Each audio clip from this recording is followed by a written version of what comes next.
ಚಿತ್ರದುರ್ಗದ ಹಿರಿಯೂರು ಬಳಿಯ ಜವನಗೊಂಡನಹಳ್ಳಿ ಇವತ್ತು ಒಂದು ಭೀಕರ ದುರಂತಕ್ಕೆ ಸಾಕ್ಷಿಯಾಗಿದೆ.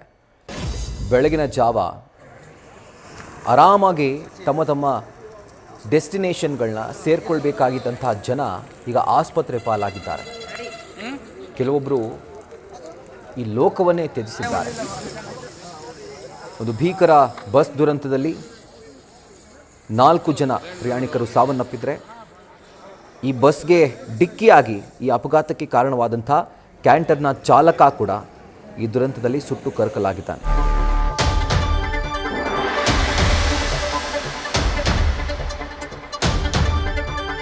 ಮತ್ತೊಂದು ಹೆಸರು ನಾವು ಮಿಸ್ ಆಗಿತ್ತು, ಬಟ್ ಯಾರು ಅಂತ ಗೊತ್ತಾಗಿರಲಿಲ್ಲ ಅಂತ ಹೇಳ್ತಾ ಇದ್ದೆ, ರಶ್ಮಿ.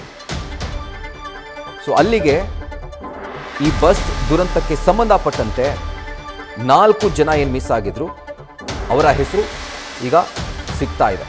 ನವ್ಯ, ಮಾನಸ, ಮಿಲನ ಹಾಗೂ ರಶ್ಮಿ. ಗೋಕರ್ಣಕ್ಕೆ ಫ್ರೆಂಡ್ಸ್ ಜೊತೆಗೆ ಟ್ರಿಪ್ಗೆ ಅಂತ ಹೊರಟಿದ್ದಂಥ ರಶ್ಮಿ ಈಗ ನಾಪತ್ತೆಯಾಗಿದ್ದಾರೆ. ಭಟ್ಕಳ ಮೂಲದವರು.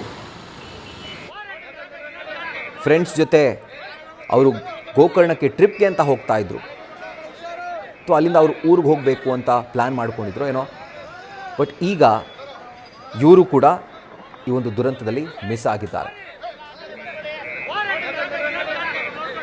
ಡೀಟೇಲ್ಸನ್ನು ಕೊಡಲಿಕ್ಕೆ ನಮ್ಮ ಪ್ರತಿನಿಧಿ ಸಂದೇಶ್ ಈಗ ಫೋನೋದಲ್ಲಿ ಕನೆಕ್ಟ್ ಆಗ್ತಿದ್ದಾರೆ. ಸಂದೇಶ್, ಈ ಒಂದು ದುರಂತ ನಿಜವಾಗ್ಲೂ ಇಡೀ ಕರ್ನಾಟಕಕ್ಕೆ ಒಂದು ದೊಡ್ಡ ಘಾಸಿಯನ್ನು ಉಂಟು ಮಾಡಿದೆ, ಎಸ್ಪೆಷಲಿ ಕುಟುಂಬಸ್ಥರಿಗೆ. ಯಾಕೆಂದರೆ ಅವ್ರಿಗೇನು ನಡೀತಾ ಇದೆ, ಯಾರು ಎಲ್ಲಿದ್ದಾರೆ ಆ ಮಾಹಿತಿ ಕೂಡ ಇಲ್ಲ. ಅದರಲ್ಲೂ ಒಬ್ಬರು ರಶ್ಮಿಯ ಕುಟುಂಬಸ್ಥರು. ಸೊ ಈಗ ಸದ್ಯಕ್ಕೆ ಪೊಲೀಸರು ಅವರ ಕುಟುಂಬಸ್ಥರಿಗೆ ಕೊಟ್ಟಿರುವಂತಹ ಡೀಟೇಲ್ಸ್ ಏನು ಸಂದೇಶ್?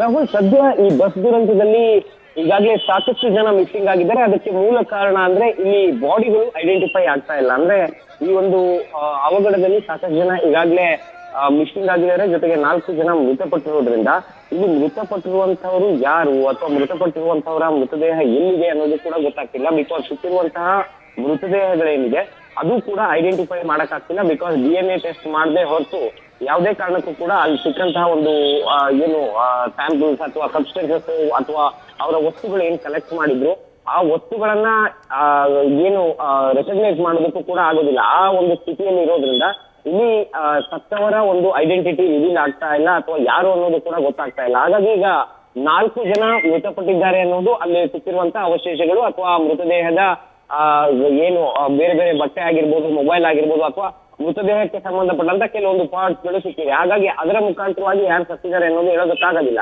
ಹಾಗಾಗಿ ಈಗ ಒಟ್ಟು 6 ಜನ ಮಿಸ್ಸಿಂಗ್ ಇದ್ದಾರೆ. 6 ಜನದಲ್ಲಿ ಯಾರು ಮೃತಪಟ್ಟಿದ್ದಾರೆ, ಜೊತೆಗೆ ಇನ್ನುಳಿದಂತ 2-3 ಜನ ಎಲ್ಲಿ ಹೋದ್ರು ಅನ್ನೋದಕ್ಕೆ ಸಂಬಂಧಪಟ್ಟಂತೆ ಸರಿಯಾದ ಮಾಹಿತಿ ಲಭ್ಯವಾಗ್ತಾ ಇಲ್ಲ. ಹಾಗಾಗಿ ಈಗ ಸದ್ಯ ನಾಪತ್ತೆಯಾಗಿರುವಂತಹ ವ್ಯಕ್ತಿಗಳು ಯಾರಿರ್ತಾರೆ ಅವರೆಲ್ಲರೂ ಕೂಡ ಪೊಲೀಸರನ್ನ ಕಾಂಟ್ಯಾಕ್ಟ್ ಮಾಡೋದಕ್ಕೆ ಈಗಾಗಲೇ ಪೊಲೀಸರು ಮಾಹಿತಿಯನ್ನ ಹಾಕಿದ್ದಾರೆ. ಮತ್ತೊಂದು ಕಡೆ ಈಗ ರಶ್ಮಿ ಏನು ಈಗಾಗಲೇ ನಾಪತ್ತೆ ಆಗಿದ್ದಾರೆ, ಆ ರಶ್ಮಿ ಅವರ ಕುರಿತಂತೆ ಸಾಕಷ್ಟು ಗೊಂದಲಗಳು ಕೂಡ ಉಂಟಾಗ್ತಾ ಇದೆ. ಜೊತೆಗೆ ಈಗಾಗಲೇ ನ್ಯೂಸ್ ಫಸ್ಟ್ಗೆ ರಶ್ಮಿ ಸಂಬಂಧಿಕರು ಕೂಡ ಮಾಹಿತಿಯನ್ನ ಕೊಟ್ಟರು.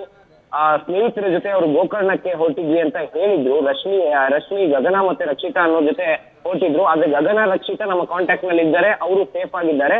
ಆದ್ರೆ ಇಲ್ಲಿವರೆಗೂ ಕೂಡ ರಶ್ಮಿ ಎಲ್ಲಿದ್ದಾರೆ ಅನ್ನೋದಕ್ಕೆ ಸಂಬಂಧಪಟ್ಟಂತೆ ಮಾಹಿತಿ ಸಿಗ್ತಾ ಇಲ್ಲ. ಜೊತೆಗೆ ಯಾವುದೇ ರೀತಿಯ ಒಂದು ಇನ್ಫಾರ್ಮೇಶನ್ ಕೂಡ ನಮ್ಗೆ ಸಿಗ್ತಾ ಇಲ್ಲ. ಹಾಗಾಗಿ ಸಾಕಷ್ಟು ಗೊಂದಲ ಆಗ್ತಿದೆ ಅನ್ನೋ ಒಂದು ಮಾತನ್ನ ಅವರ ಕುಟುಂಬಸ್ಥರು ಕೂಡ ಹೇಳ್ತಾ ಇದ್ರು. ಈಗ ಯಾರೇ ಕೂಡ ಆಗಿರ್ಬೋದು, ಅಂದ್ರೆ ಈ ಒಂದು ಸೀಬರ್ಡ್ ದುರಂತದಲ್ಲಿ ನಾಪತ್ತೆ ಆಗಿದ್ರೆ ಅಥವಾ ಮಿಸ್ಸಿಂಗ್ ಆಗಿದ್ರೆ ನೇರವಾಗಿ ಅವರು ಹಿರಿಯೂರು ಪೊಲೀಸ್ ಠಾಣೆಯ ಇನ್ಸ್ಪೆಕ್ಟರ್ನ ಕಾಂಟ್ಯಾಕ್ಟ್ ಮಾಡೋದಕ್ಕೆ ಈಗಾಗಲೇ ಒಂದು ಏನು ಮಾಹಿತಿಯನ್ನ ಅಥವಾ ಪ್ರಕಟಣೆಯನ್ನ ಕೂಡ ಈಗಾಗಲೇ ಪೊಲೀಸರು ಹೊರಡಿಸಿದ್ದಾರೆ. ಬಿಕಾಸ್ ಇದರಲ್ಲಿ ಸಾಕಷ್ಟು ಕನ್ಫ್ಯೂಷನ್ಸ್ ಇದೆ. ಯಾಕಂದ್ರೆ ಈಗ ಸುಟ್ಟಿರೋದ್ರಿಂದ ಯಾರ ಬಾಡಿ ಯಾವುದು ಅನ್ನೋದು ಕೂಡ ಗೊತ್ತಾಗೋದಿಲ್ಲ. ಸೊ ದಟ್ ಈಗ ಕಂಟ್ರೋಲ್ ರೂಮ್ ನಂಬರ್ ಅನ್ನ ಕೂಡ ಕೊಟ್ಟಾಗಿದೆ. 9480803100 ಏನ್ ನಂಬರ್ ಇದೆ, ಇದು ಕಂಟ್ರೋಲ್ ರೂಮ್ ನಂಬರ್ ಆಗಿದೆ. ಅದನ್ನ ಹೊರತುಪಡಿಸಿದ್ರೆ ಇನ್ಸ್ಪೆಕ್ಟರ್ ಹಾಗೆ ACP-ಗಳಿಗೂ ಕೂಡ ಅಥವಾ DYSP-ಗಳಿಗೂ ಕೂಡ ಕರೆ ಮಾಡಬಹುದು. ಆದ್ರೆ ಈಗ ಸಂದೇಶ್, ಈಗ ಮತ್ತೊಮ್ಮೆ ಆ ಒಂದು ನಂಬರ್ನ ರಿಪೀಟ್ ಮಾಡೋ ಹಾಗಿದ್ರೆ ಬಹುಶಃ ತುಂಬಾ ಜನರಿಗೆ ಅದು ಆ ನಂಬರ್ ತುಂಬಾ ಯೂಸ್ಫುಲ್ ಆಗುತ್ತೆ. ಆ ನಂಬರ್ನ ಮತ್ತೊಮ್ಮೆ ರಿಪೀಟ್ ಮಾಡೋ ಹಾಗಿದ್ರೆ ರಾಹುಲ್, ಈಗ ಚಿತ್ರದುರ್ಗದ ಕಂಟ್ರೋಲ್ ರೂಮ್ ನಂಬರ್ ಅನ್ನ ಕೊಟ್ಟಿದ್ದಾರೆ. ಅದು 9480803100. ಇದು ಕಂಟ್ರೋಲ್ ರೂಮ್ ನಂಬರ್ ಆಗಿರುತ್ತೆ.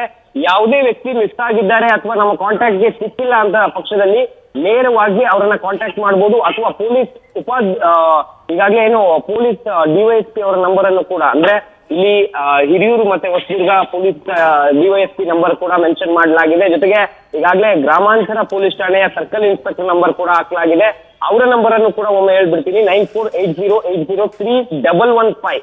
ಇದು ಗ್ರಾಮಾಂತರ ಪೊಲೀಸ್ ಠಾಣೆಯ CPI ನಂಬರ್ ಆಗಿರುತ್ತೆ. ಹಾಗಾಗಿ ನೇರವಾಗಿ ಅವ್ರಿಗೆ ಕಾಂಟ್ಯಾಕ್ಟ್ ಮಾಡುವಂತ ಕೆಲಸವನ್ನ ಯಾರಾದ್ರೂ ಮಿಸ್ ಆಗಿದ್ರೆ ಅಥವಾ ಈ ಒಂದು ದುರಂತದಲ್ಲಿ ಯಾರಾದ್ರೂ ಮಿಸ್ ಆಗಿದ್ರೆ ಅವರು ನೇರವಾಗಿ ಈ ಒಂದು ಕಂಟ್ರೋಲ್ ರೂಮ್ ನಂಬರ್ಗಳೇನಿದೆ ಆ ಕಂಟ್ರೋಲ್ ರೂಮ್ ನಂಬರ್ಗಳಿಗೆ ನೇರವಾಗಿ ಕರೆ ಮಾಡಿ ಮಾಹಿತಿಯನ್ನ ಪಡಿಬಹುದು. ಜೊತೆಗೆ ಹಿರಿಯೂರು ಸರ್ಕಾರಿ ಆಸ್ಪತ್ರೆಯ ಬಳಿ ಬಂದ್ರೆ ಅಲ್ಲಿ ಪೋಸ್ಟ್ ಮಾರ್ಟಮ್ ಅಲ್ಲೂ ಕೂಡ ಈಗಾಗಲೇ ಮೃತದೇಹಗಳ ಅಥವಾ ಏನ್ ಅವಶೇಷಗಳು ಸಿಕ್ಕಿದೆ ಅದನ್ನ ತೆಗೆದುಕೊಂಡು ಬಂದಿರೋದ್ರಿಂದ ಈಗ ಸದ್ಯ ಹಿರಿಯೂರು ಏನು ತಾಲೂಕು ಆಸ್ಪತ್ರೆಯಲ್ಲಿ ಬಂದ್ರೆ ಅಲ್ಲಿ ಮಾಹಿತಿಯನ್ನ ಕೊಡ್ತಾರೆ. ಸೊ ದಟ್ ಕಂಟ್ರೋಲ್ ರೂಮ್ಗಾದ್ರೂ ಕಾಲ್ ಮಾಡಬಹುದು ಅಥವಾ ನೇರವಾಗಿ ಬಂದು ಇಲ್ಲಿ ಕೂಡ ಕಾಂಟ್ಯಾಕ್ಟ್ ಮಾಡಿ ಮಾಹಿತಿಯನ್ನ ಪಡಿಬಹುದು. ರಾಹುಲ್.